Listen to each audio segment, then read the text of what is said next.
Hello guys. Today I bring you another build. This is a leveling build and also corruption pushing build for Falconer. We have been playing it for total game time 24 hours so far.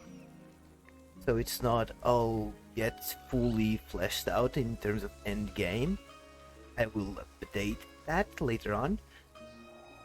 So the build relies on Puncture is gonna be doing most of our damage. Puncture and Falcon Strike. It will apply Shadow Daggers. Every hit will apply 2 stacks of Shadow Daggers, so every 2 hits you're proccing Shadow Daggers. Currently they are still somewhat low on the DPS because we are lacking a lot of gear, but we can already reach 400 corruption, and this is in 24 hours of streaming, meaning not even fully 24 hours of gameplay. And mostly solo self-found because we have COF at high level, and I snagged the foot of the mountain from my stash just because I couldn't be bothered to go to Lightless Harbor. Shift, we spec into Shuriken Throw and Cascade, and then we try to get as much points here, just so you get overlap. See that the two Shadow Cascades overlap each other. Shadow Cascade, you don't use it for damage, you don't even use it for the Shadow Dagger application. It's not worth it. It's so much better as a defensive tool. Applies slow and frailty, as well as giving you a 140 physical damage boost when you hit 4 enemies. So doing Monolith, pretty useful. For bosses, we also need it for the slow application. I will explain why we want the slow application later on. Back to Puncture, we have Shadow Daggers, obviously. Then Rapid Strikes. This is very nice, especially if you need to move around a lot. And then we go for the Frenzy Duration. I have a point here, just because of the area, really. I'm still thinking of if I want to get more melee range. Like I said, it's still not fully fleshed out. And then we have Shuriken, or go for the the armor. We go for the Pierce. Ideally, you'd want to go for the armor, then the Pierce, and then the armor and the armor percent, then for the Pierce, and then for the duration and the abrasive arsenal. Because Pierce, you want to have it so that your shurikens don't disappear whenever you're hit by something or in melee range. So you keep the armor bonus for the full duration. Falconer, we essentially use it as a way to buff our damage, and then the Falcon still does a lot of damage. Well, use it for buff, and then cast speed. This is how you would go when going through the leveling. You prioritize get Falcon Mark, then go for Wake of Winds and Falcon's Gale. Then you get Falcon damage per level and Dex, and you get the Falconer chance to inflict Falconer's Mark. Or either that, or you go towards the Falcon's additional Falcon Strike hits and the Hunter Spoils. Probably a better idea to prioritize Hunter Spoils, because you'll be stacking Dexterity for this build, so the HP gain during leveling helps a lot.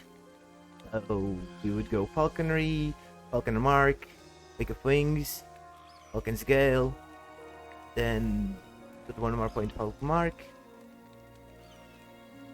even Stamina, Spoils, and then you want to get at least 1 point here because it's a massive damage boost for the Falcon, which is 3 damage for us. What else? Anything else I should cover? think I covered everything. Alright, so passive tree. Passive tree, you go rogue, you go for the attack and attack speed. After that, you grab guile, 1 point in guile, 1 point in evasion, and 5 in agility. And then you grab sapping strikes and put 1 more point into evasion. Then you'd think we'd go Falconer, but we actually go first for Pursuit. For the increased movement speed and increase the massive amount of increased damage that we get for Shadow Daggers. Because by the time we hit level 17, I think, we already can get 2 stacks here, and you just start two-shotting everything. Or most things. There we go. Then you grab that, then you go into the Falconer tree, you grab Raptor's Wings, you grab Agile Hunt, you get 5 points into Agile Hunt, 5 points here, to unlock your the trait. So, until you get this, you can just use a two-handed, whatever, ideally a sword. You want a two-handed sword early in the game.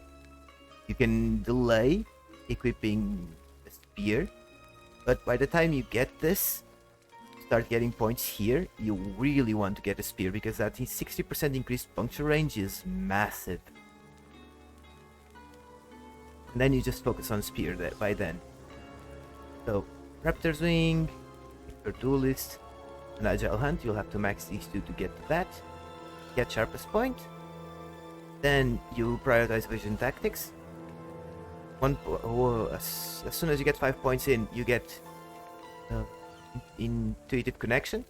It's also going to be massive. It's very nice for us just be able to spam puncture while sending the Falcon strikes.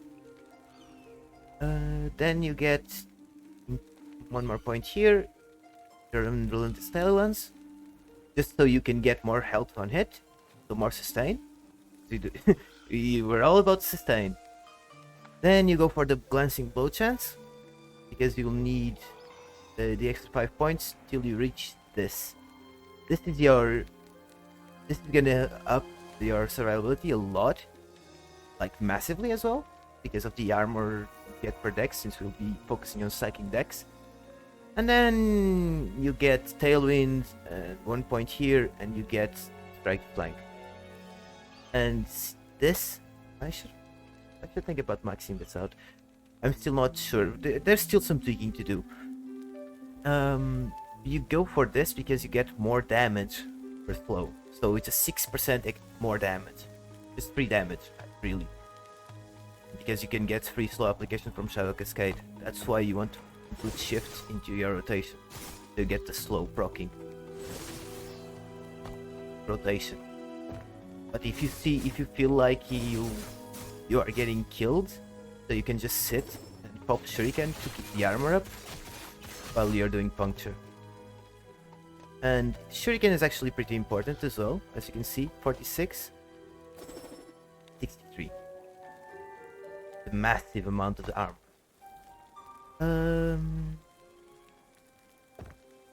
What else? Okay, after we are done with Falconer, we came back. You grab Skya Synthesis. You can grab Skya Synthesis earlier if you want, if you feel like you need the damage. I didn't feel like I needed the damage, so I delayed it and went to grab all the survivability stuff from the Falconer tree. Then you put 1 point or 1 point there, 1 point there. I prioritized Glancing Blow. You could also get once for more damage. I just prioritized Glancing Blow and Dexterity because it's more survivability. I really didn't think we needed the extra damage. So then we get the Veil of Night, and eventually we are at 93. If I'm not mistaken. Eventually we max that out. Put 1 more point there, and then put the rest into 1. Let me open up the planner, because we have it here. Because I'm pretty sure that's how we ended up doing it. Yep. max that out, and then we get all the rest of the points in once, because there's nothing much around that we can use, and the dodge rating when hit recently, which we will be getting hit all the time during when we're standing still, because our dodge gets converted into a threshold. We really, there's nothing really else that is as good as that. Okay, now on to here. This is still a work in progress as well. This is still with rares. I have here parts of other pieces of the gear that we're gonna use when we can slam them. You can use Sierpins earlier on if you don't get a good spear. If you manage to find it and you don't get a good spear. Also, the rolls on this can be varied. So, yeah, you can get a really good Sierpins, or you can get a pretty bad Sierpins. This is the middle one. It has a perfect fizz, middle low physical penetration, then a lowish melee critical strike multiplier. However, you can see shadow daggers there, 31, 40, 40.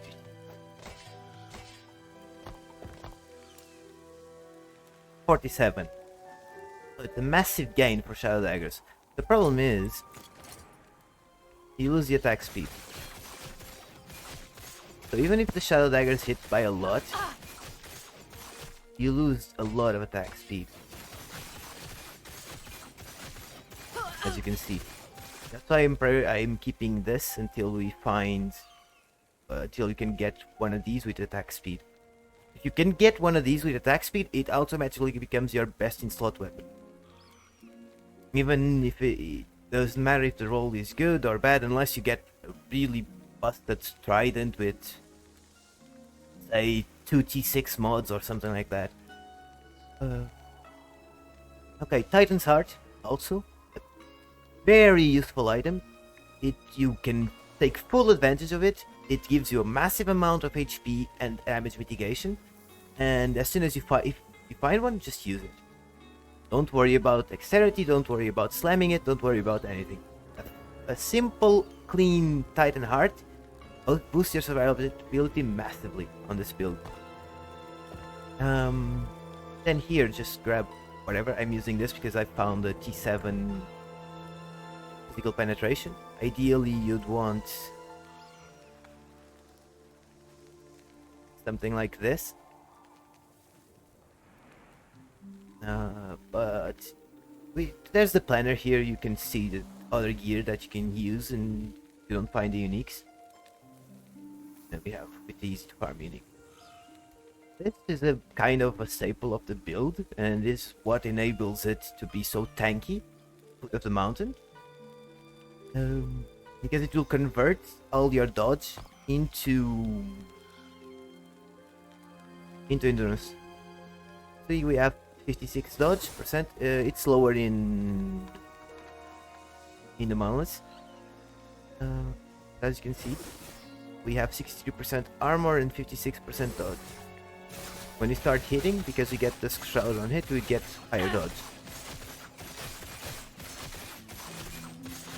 So standing still just means we get now a 60% damage mitigation applying to our whole health, which is kind of insane. And these two items just give you a massive amount of damage reduction. Then you also get with Dusk Shroud. Ideally, we want to get Dusk Shroud chance on hit, so we can get hopefully 100% glancing blow chance as well, along with this. So massive amount of damage mitigation. Anyhow, moving on. Siphon of Anguish, very easy to get. Just kill Orbis and odds are you'll drop one. Apply Doom, extra damage. Leech, good, useful. Movement speed, useful. Gives us mobility, obviously. And also increased damage from the rogue ability node. Here you want throw damage. If you don't have uh, uniques. So focus throwing damage, dexterity, then you can do a mix of dodge and health. It's up a bit up in the air depending on what you find. But dodge, health is good, then you need to cap out your resist as well, so to balance those. Here we have dexterity. We'll probably need dexterity because at the end game we want to use a red ring of Alatria. Talaria, sorry. Which we can right now, I'm just not using it just so I can show you the build as we were before we got the red ring. With mostly rares exalts. But yeah, the red ring is gonna be another 10% damage emit, even if you lose out on a bit of damage, because getting a slam on a red ring is gonna be difficult. So even just a red ring by itself, it's gonna be good. You can get a lot of good stuff on it. Like every stat here, if you could get it on the red ring, it would be good. I'm ideally you'd want like a T7 health on it, but and then you'd be able, the red ring would be usable for more jobs as well, more builds. But the dex would be perfect as well. If not, just look for throw damage, dexterity. Throw damage and dexterity. Same thing here, you want throw damage. You can go for the cleanse, or you can go for physical damage. Up to you. I prefer the cleanse. A little bit more damage is not... The cleanse is... It's just another safety. Not a defensive maneuver. Then health rolls, health or dodge. It will depend on how your dodge is, because you want to try and always keep your dodge rating covering your HP. Oracle Amulet. You want critical strike multiplier, you want throw damage, health and dodge rating, and then shred or frailty on hit. I'm using shred currently because we already have frailty on melee hit. You need, or well, you don't need, but you want the melee damage leeches health, and you can go dexterity or melee attack speed. For now, we're gonna keep the dexterity because we do not yet have enough stats without it to keep the red ring going.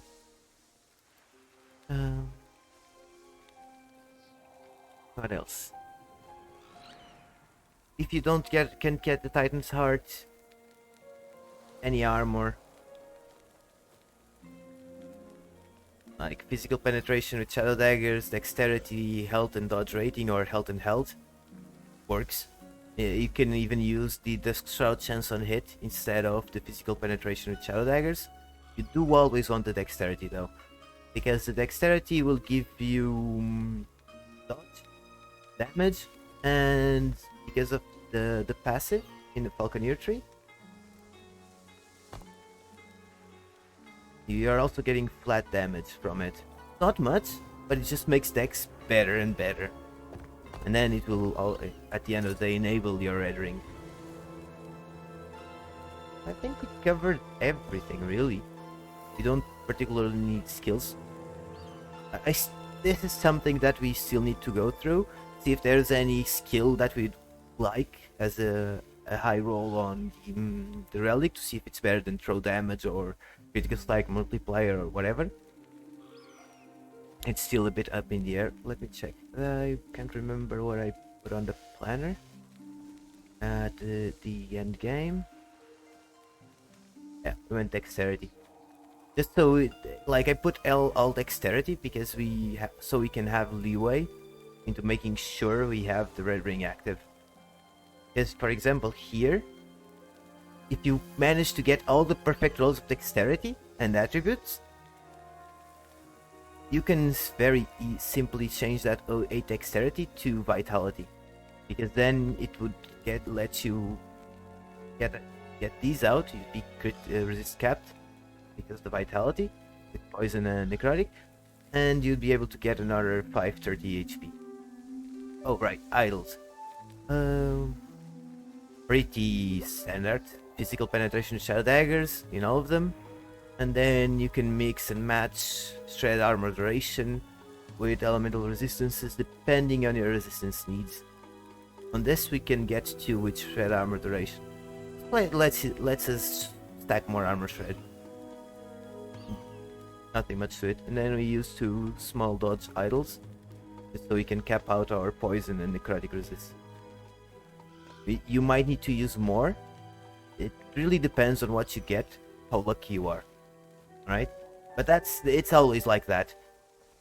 Don't get too focused on what the build has. The build is a guideline.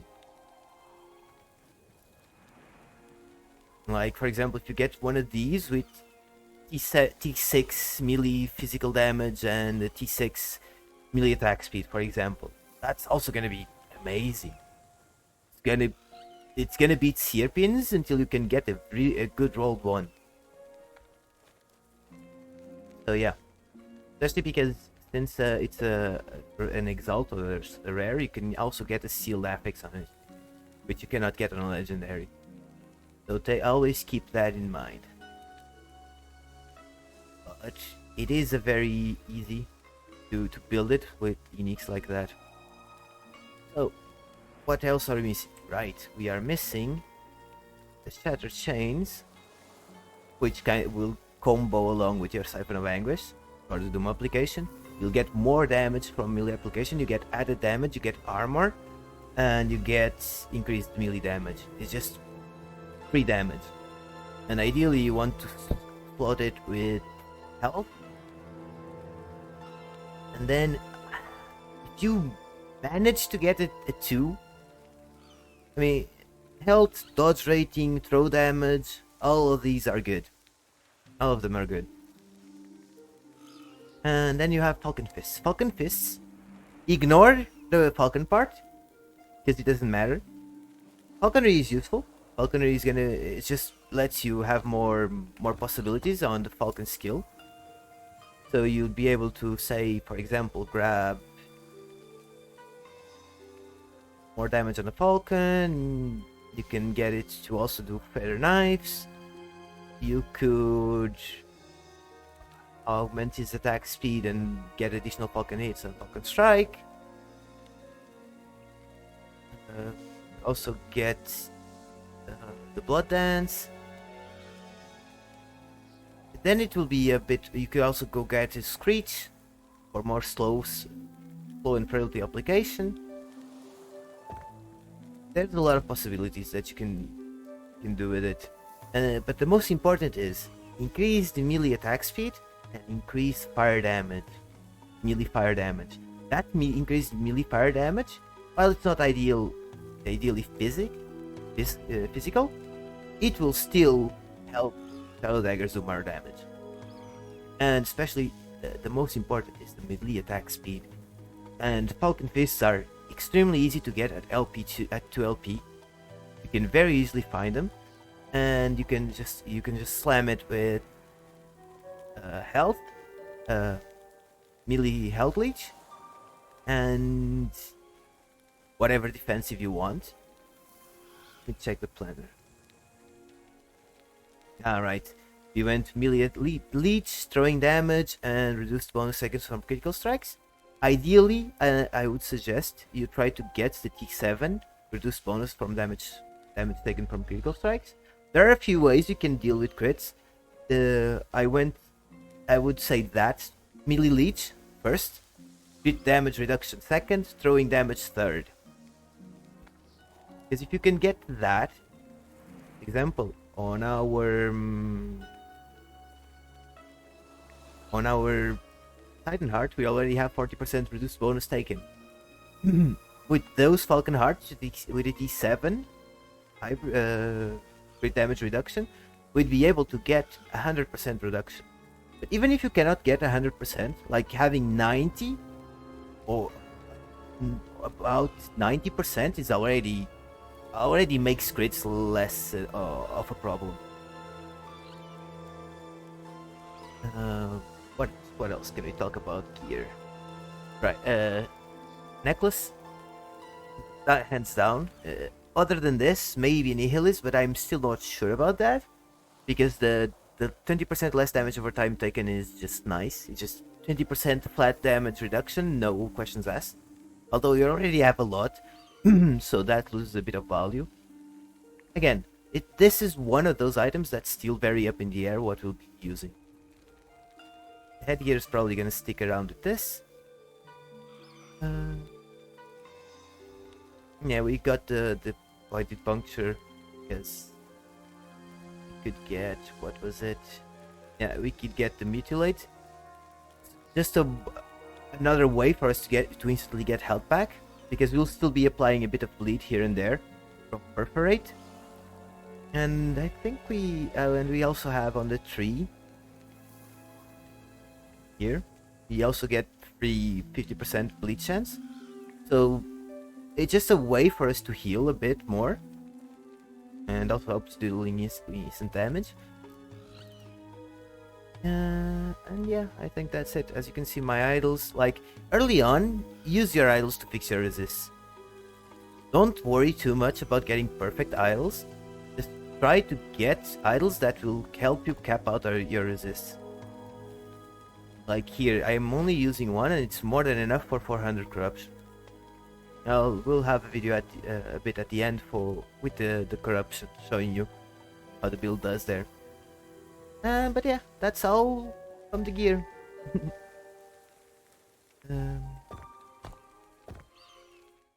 Let's go 30 seconds of dummy hitting, so you guys see how it goes.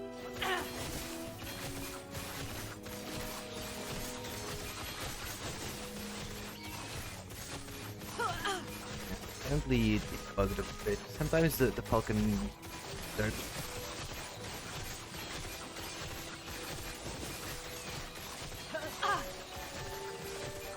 I really want to stand closer to him. That's why I have points into the reduction of distance. So the shadow cascade overlaps. And also because Shuriken will be applying physical penetration.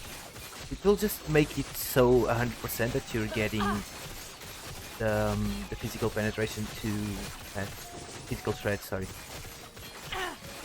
And then you want to shift because we don't yet have a good source of slope. I'll still have to check to see how we're gonna go about it, other than relying on cascade. Yeah, this is it. Nothing much. Level 15, the time you hit masteries, be able to get point print. And then I can just show you what we have in here, so you can see it's nothing particularly amazing. Stay back. Get lucky. Run. Yo. The Pinion will go.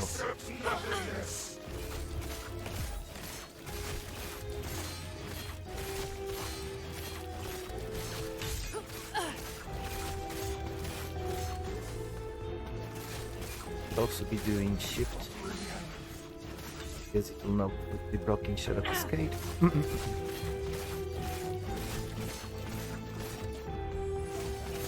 As you can see, you pretty much still lead. What a shame, poor man.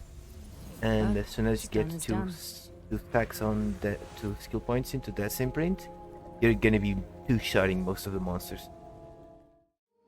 So by level 20, you'll unlock the Falcon, be able to get Falconer's Mark. This buff boosts attack speed, very good. As you can see, same more or less same gear, slight upgrades here. We got melee leech. It's also pretty important. It's melee attack speed and melee leech on the gloves. Especially early on, if you can get melee attack speed on the weapon, just get melee leech on the gloves.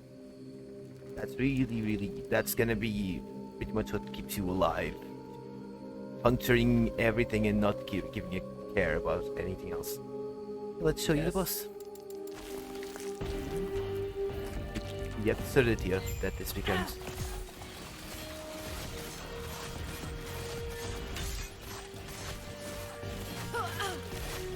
Start getting used to... that's it. Anyway, start getting used to shifting, because as soon as you get to 35 and unlock the cascade, you get back into Shadow Cascade, you can grab that, and that will give you a big damage boost. Because we will not be focusing much on improved damage for build. So these 100 will be a very big gain. And then, and as per usual, our customary low level echo monolith. We might get killed though. It's still pretty low.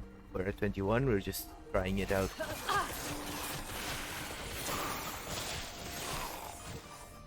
As you can see, it's really quite funny. Still, more than enough damage.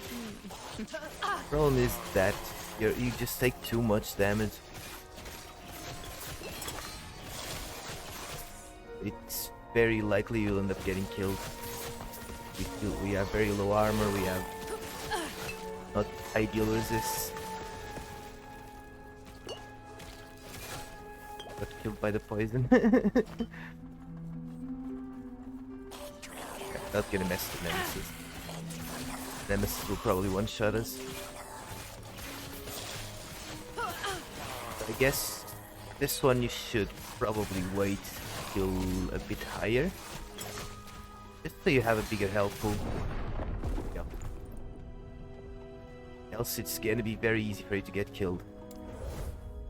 Because you just get almost one shot due to your low health.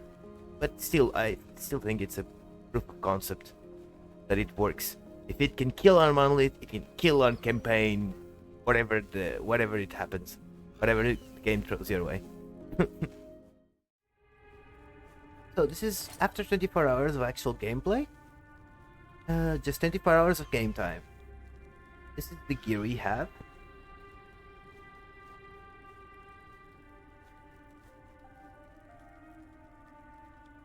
This I grabbed from my stash.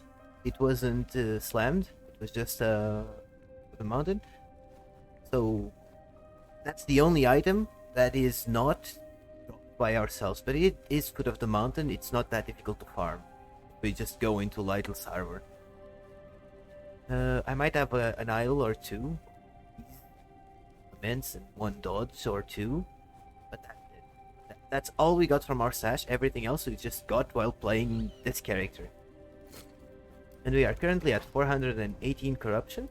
And I'm just gonna show you what it can do after 24 hours of gameplay.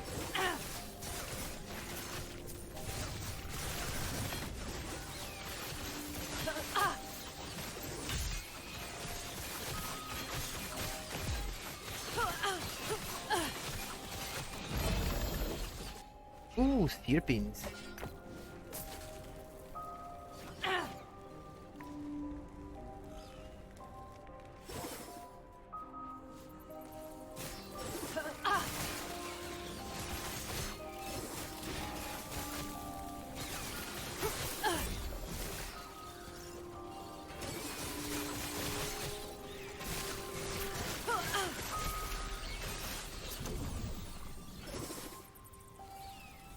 We are a bit slow because we didn't get slam of movement speed on because we mount on what we wanted. As you can see, we're pretty tanky. We're at 400 corruption. We got good enough damage, and we still haven't gotten good Sierpins. Because we need Sierpin. We want Sierpins with attack speed. Like even a badly rolled, we are at 42.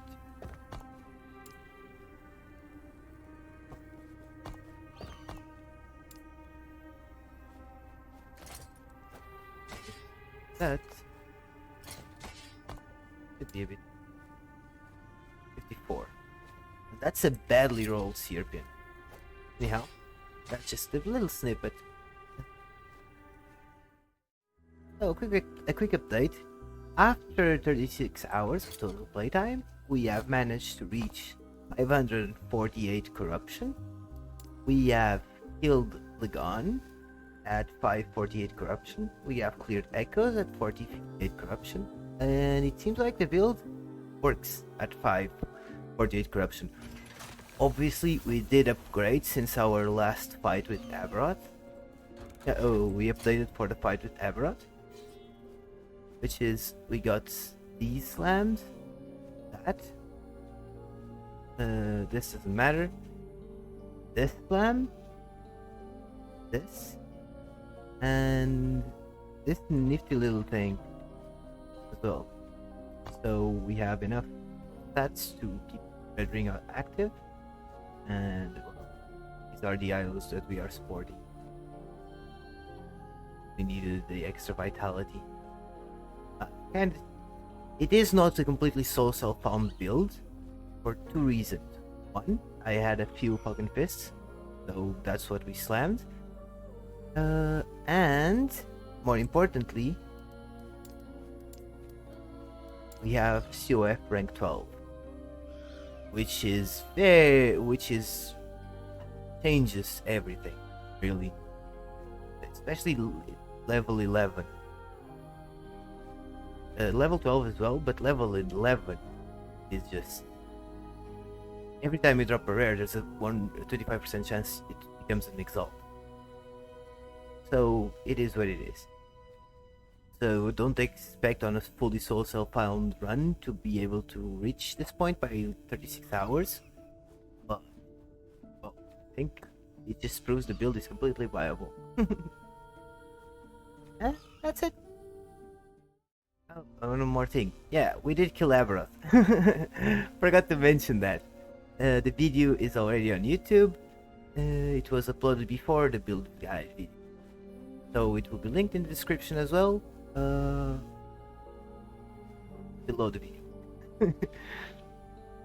And that's the end of it. Thanks for watching, and I'll see you guys on the next one. Bye.